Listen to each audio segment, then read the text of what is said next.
He could recognize every single person in that group. And seeing this sight, a slight wave of killing intent slipped from him for a very small interval, but he reeled it in before anybody could notice it. The group of youngsters was full of attractive people, and people around them were already staring at them. They were attracting so much attention that it was difficult for Asher to not spot them. Amelia saw an incredibly handsome young man with hair and eyes similar to hers. She immediately recognized Asher, and Damien, who also noticed his best friend, said, "Oh, I didn't expect Asher to come himself to pick you up, Amelia." He was surprised to see Asher deviate from his indifferent behavior in the past. Although Amelia didn't voice it, she was also happy to see him pick her up. She always thought Asher hated and disliked her. Maybe he changed after 2 years I didn't see him, she spoke in her mind. "Yo, Ash, long time no see." Damien held out his hand to shake hands with him. "You still look as energetic as ever," Asher said as he shook hands with him. "You've grown well in the 2 years since I last saw you," Asher told Amelia. "Why yes," Amelia replied softly. "And these are your friends?" Asher gestured towards the trio behind her. All three of them were surprised to see Asher. His devilishly handsome face coupled with his cold, crimson eyes was enough to attract any woman. He was even more handsome than Kevin, who was also surprised and a bit jealous of his charm. Listening to Asher's words, the three of them woke up from their stupor. Facing his indifferent face, even Elena, who was the most confident of the three, was tongue-tied for a second, but she still spoke. "Pleasure to meet you. I am Elena Rothschild and these are my friends, Eva Williams and Kevin Whiteheart." She introduced herself and her friends. "The pleasure is mine, Miss Rothschild," Asher said with an indifferent face. "I would like to take my time chatting with all of you, but I am a bit busy, so I will take Amelia home." He continued, "I've already prepared rides for the three of you, and they will take you to the hotels I've booked for your group." He gestured to his security to take care of them. "What? Why would they stay at some hotels? They can come back and stay at our estate with us," Amelia protested. Elena, Eva, and Kevin were a bit provoked by his words. They were not normal people, all three of them belonged to elite families. Hearing that they had to stay at some hotel, they felt annoyed, but they waited for Amelia to fix the situation, believing that she could persuade her brother.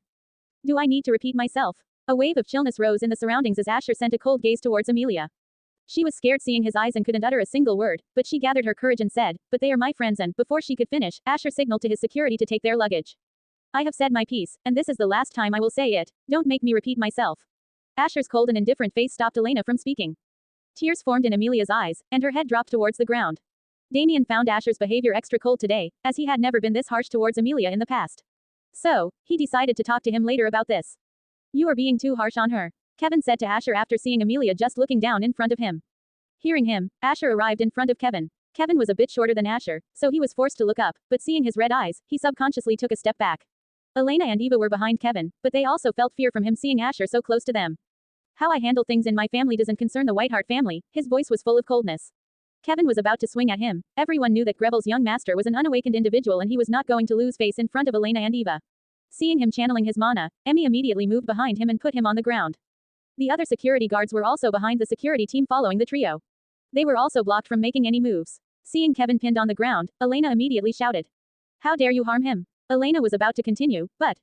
"Stop," Amelia shouted, tears in her eyes. "Let's go back home," she said, moving to sit in the Rolls-Royce belonging to Asher. Asher signaled for the security team to release them. "Emmy, let him go. And Miss Elena, I recommend you go to your accommodations quietly instead of causing a commotion here," Asher said, before turning to Damien, who was slightly happy to see Kevin being put in his place. "Let's go," Asher said to Damien, who calmly followed him and sat in the car. "This is only the start. I will end every bastard who stood against me in the past." Asher smirked while entering the car. Ping, a system notification popped, but Asher ignored it and decided to check it later. Seeing Amelia and Damien leaving with Asher, the security also followed them. But Asher still left some of his team behind to take the trio to their hotels if they wanted to. Elena was burning with anger inside her. As the only daughter of the Rothschild family, nobody had ever threatened her like this before. But she held her anger in and looked at Kevin with a worried face. "Kevin, are you all right?" Elena helped Kevin get up. "Yeah, don't worry, I am fine," Kevin spoke with his eyes full of anger as he wiped the dust from his clothes. As a member of the Whiteheart family, which had recently become an elite family, he had never thought that he would be humiliated like this. Seeing his emotions, Eva immediately tried to calm them down. "Let's not do anything rash. The influence of the Grebbel family is very strong in Samaria, especially in Soren." Seeing her explanation, Kevin calmed down a bit. "Yes, Eva is right, Kevin. We should talk to our families about this incident before doing anything," Elena said while holding Kevin's hands. "Okay, but that guy was too cruel. Amelia will only suffer with him," Kevin said while looking at Elena. "We cannot interfere in their family, Kevin, and we only met Amelia this last month during our last year group assignment. She may not like us interfering with their family matters," Eva tried to reason with Kevin. Kevin wanted to say something but he got interrupted before he could speak. "Let's move from here. People are gathering here because of the commotion earlier," Elena said and pulled both Eva and Kevin along. "Tell your young master that we don't need his accommodations," Elena said to one of the bodyguards Asher left behind to take them to their hotel.